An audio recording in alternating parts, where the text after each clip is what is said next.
बहुत अरसा पहले की बात है। गहरे नीले समंदर की तह में एक निहायत हसीन और पुरअसरार सल्तनत थी।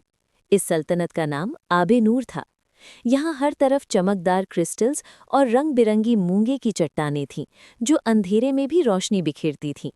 इस सल्तनत का शहजादा ज़रयाब बाकी सबसे मुख्तलिफ था। उसे समंदर की गहराइयों से ज़्यादा उस रोशनी से मोहब्बत थी जो सतह समंदर से छनकर नीचे आती थी।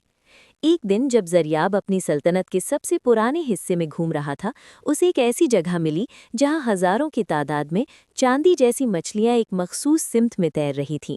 उनके दरमियान बड़े बड़े शफ़ाफ जेलीफिश या कुमकुमे लैम्प की तरह रास्ता दिखा रही थीं। ज़रयाब ने देखा कि रास्ते के आखिर में एक पुराना अजीमुशान क्रिस्टल का महल था, जो सदियों से राज बना हुआ था। कहा जाता था कि इस महल में समंदर का सबसे बड़ा राज छुपा है, एक ऐसा मोती जो पूरे समंदर की हिफाजत करता है।